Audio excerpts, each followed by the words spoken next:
Iran जैसे हमले कर रहा है, मैं इस बात से मुकरूंगा नहीं कि ईरान का नुकसान नहीं हो रहा है, लेकिन ईरान जैसे हमले कर रहा है भाई साहब, खतरनाक नुकसान हो रहा है। दिन में जो हमला किया गया था उसकी बहुत डिटेल रिपोर्ट आई है, जिसे आसान जबान में आपको समझाने की कोशिश करूंगा। जॉर्डन इजराइल के बिल्कुल करीब में है। जॉर्डन पर ईरान ने बड़े हमले किए दिन में, और इतना खतरनाक हमला किया बॉर्डर के इलाके में, जॉर्डन के बॉर्डर पर हमला किया। अब वो हमला इतना इजराइल करीब था क्योंकि जॉर्डन इजराइल मिले हुए हैं, आजू बाजू में है, तो जॉर्डन के कॉर्नर पर हमला किया। ईरान के मिसाइलों के पार्ट्स पर खच्चे इजराइल में भी गए, जिसके बाद जरा इस तस्वीर को देखिए। इजराइल में ऐसा हड़कंप मचा कि इजराइल ने इमरजेंसी मीटिंग बुलाई, कमांडर्स और जो वॉर एक्सपर्ट्स हैं, लाइव मीटिंग बुलाई हैंड टू हैंड, और इजराइल ने बयान जारी किया कि हम क्लोजली मॉनिटर कर रहे हैं कि ईरान किस तरह के हमले कर रहा है। कितना अजीब बात है कि अमेरिका ईरान पर अकेले हमले कर रहा है, इस बार इजराइल पीछे है, यानी इजराइल की पूरी फटी पड़ी है पहले से चड्डी। मैं थोड़ा कवर कर लेता हूँ, परिवार देखता है ना। इजराइल की पूरी चड्डी फटी पड़ी है और इजराइल में दम नहीं है कि अकेले उतरे, वरना जिस तरह का हमला अमेरिका कर रहा है, अमेरिका की जगह इजराइल कर रहा होता और अमेरिका चुप रहता, तो भाई 8-9 दिन हो गए हैं ना, 8-9 दिन में इंशाल्लाह इजराइल किसे कहते हैं, लोग यही कह रहे होते। उधर मेरे दोस्तों इराक के प्रधानमंत्री ईरान जाने वाले हैं। इन दोनों की मीटिंग काफी अहम होने वाली है। हजरात, अमेरिका को चिड़ सी बात की है कि हुर्मुज हमें चाहिए, हमने खामनाई को मारकर अपनी पूरी इज्जत खराब कर ली और उसके बाद भी हमारा कोई फायदा नहीं हुआ।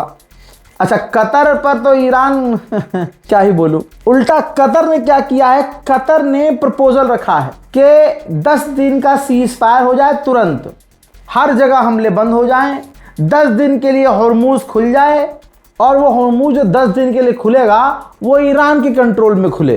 हाँ, इस पर अमेरिका राजी कैसे होता, अमेरिका ने साफ इनकार कर दिया। खबर मेरे पास ये भी आ गई है कि ईरान के इंटीरियर मिनिस्टर पाकिस्तान जाने वाले हैं और पाकिस्तान के टॉप के लीडर से वो मुलाकात करेंगे। जैसा मैंने आपको 4 दिन पहले ही बोल दिया था, अब लीजिए अमेरिका ने भी बोल दिया है।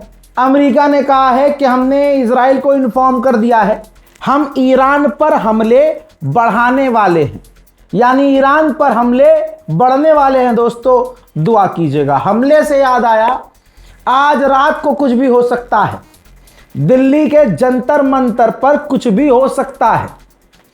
मैं मोदी से डरता हूं, बिल्कुल डरता हूं, क्योंकि 52 केस आपने नहीं झेले, मैंने झेले हैं। अंग्रेजों के साथ ये पहले से थे, अंग्रेजों का साथ ये देते थे, आज इन्होंने अंग्रेजों की जगह ले ली और आज जुल्म व तशद्दुद ये आम लोगों पर कर रहे हैं। खतरा मोदी और मोदी सरकार नहीं है, खतरा उनके चाहने वाले हैं।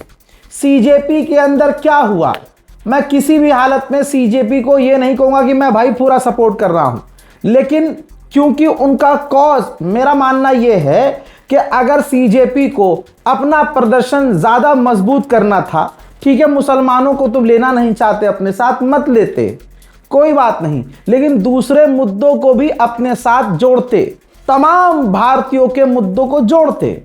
आपका प्राइमरी मुद्दा, ठीक है, नीट के एग्जाम है, बिल्कुल है, हमारी सलाखों पर, हमारे भी भविष्य में हमारे भी बच्चे कौन सा मतलब डोनाल्ड ट्रंप के मुंह से निकलेंगे, भाई हमारे हमसे ही पैदा होंगे तो दिक्कत तो उनको भी होगी। लेकिन कहने का मतलब ये है कि फिलहाल अभी की जो कंडीशन है, अभी की, ये बहुत खतरनाक है, क्योंकि जो सरकार की गुलामी कर रही, आपने देखा नहीं, एक दलित बच्चे को बीजेपी समर्थक एक लड़का, चूरन सुअर, वो अल्लाह तौबा इज्जत लूटने की धमकी देता है, पुलिस उसको गिरफ्तार नहीं करती है। इसके बाद मोदी की बहन, जो मोदी की काफी करीबी है, मुंह जनखे जैसा है, वो जाकर अभिजीत दीपके पर स्याही फेंकती है। जब उसे पकड़ा जाता है, सवाल किया जाता है, तो वो राम, जय श्री राम, जय श्री राम, मुझे मारा। पुलिस ने कुछ किया ही नहीं, पुलिस बेचारी बचा के लाई है, जिसे बेचारी कह रहा हूं, उसने खुद अभिजीत दीपके का मुंह दबा दिया। मैं तमाम युवाओं से यही कहूंगा, भाई अगला इंसान अंग्रेजों का फैन है। मुझे डर है जलियांवाला बाग ना बना दिया जाए, एक कदम दूर है। मैं सवाल कर रहा हूं सलमान खान, शाहरुख खान, आमिर खान से, कितनी भड़वागिरी करोगे भाई? तुम कभी ना तुम हिंदू के लिए बोलते, ना मुसलमान के लिए बोलते, ना तुम हिंदुस्तान के लिए बोलते। भड़वो तुम्हें सिर्फ अपनी फिल्मों के लिए बोलना है। ये आमिर खान हराम की नस्ल, यह सुअर की पैदाइश, यह हराम का जनका हिजड़े की औलाद। भाई आप इसकी बेगैरती देखो।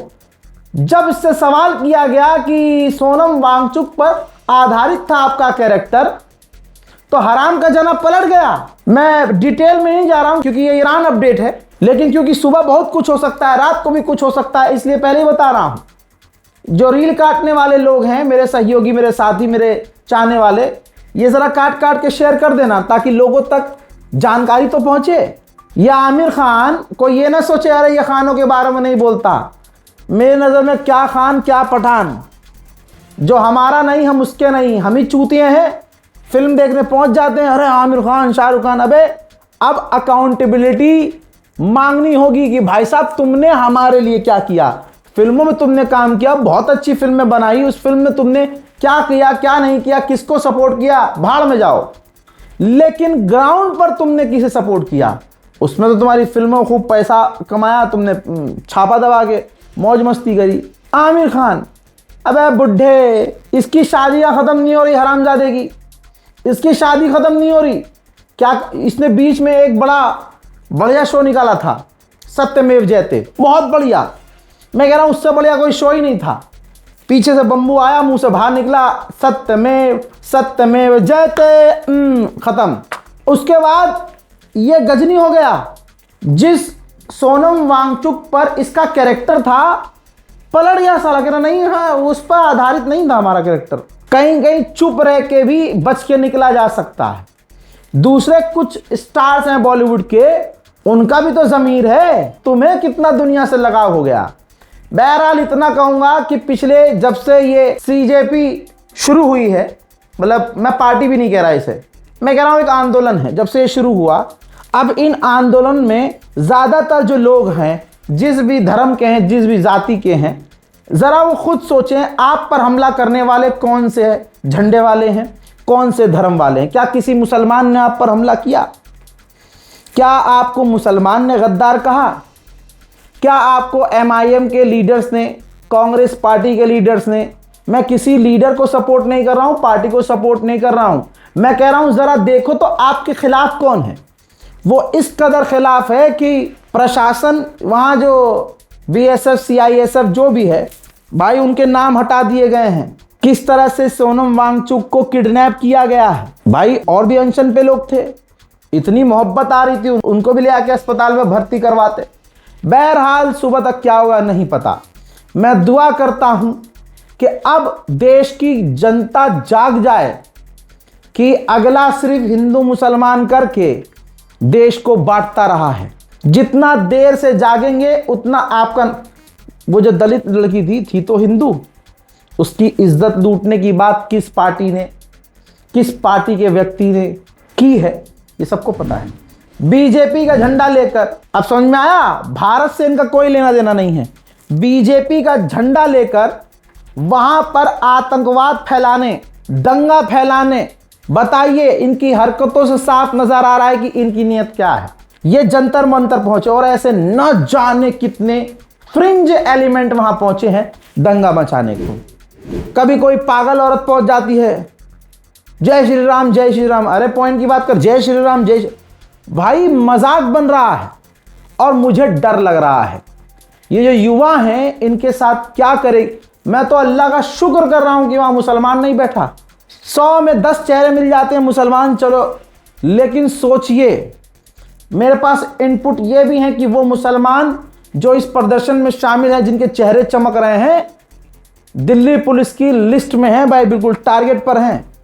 क्या होगा उनके साथ अल्लाह मालिक है। लेकिन बस इतना कह रहा हूं, अगर मुसलमान ज़्यादा थोड़ा और दिखते तो ये प्रदर्शन इतना चलता ही नहीं। जलियांवाला बाग पहले ही बना दिया जाता। आज इस प्रदर्शन में जो युवा शामिल हैं, बुरा मत मानिएगा, मैं आपसे बहुत प्यार करता हूं, लेकिन ये बात मैं पहले से समझाता था कि जितना देर से बोलोगे नुकसान उतना होगा। आप ही वो लोग हैं जिसने बीजेपी को सपोर्ट किया, आप ही वो लोग हैं जो कल तक जिनका सोशल मीडिया खंगाला जाए। यहां मैं किसी को डिफेम नहीं करूंगा, इसलिए स्क्रीनशॉट नहीं लगा रहा हूं। पता मुझे अभिजीत दीपका का भी है। पहले ये सबको मतलब समझ रहे हो आप, मोदी इनको अच्छा लगता था। जब तलवार चली और धीरे धीरे इनका नंबर आया तो अब मोदी जी बुरे हो गए। बहरहाल गलत तो गलत है। हम सीजेपी के लिए दुआ करते हैं और सीजेपी किनारे करो। मैं देश के लिए दुआ करता हूं, देश के युवाओं के लिए दुआ करता हूं। आज अगर टूट गए बिखर जाओगे, बस इतना कहूंगा। जय हिंद।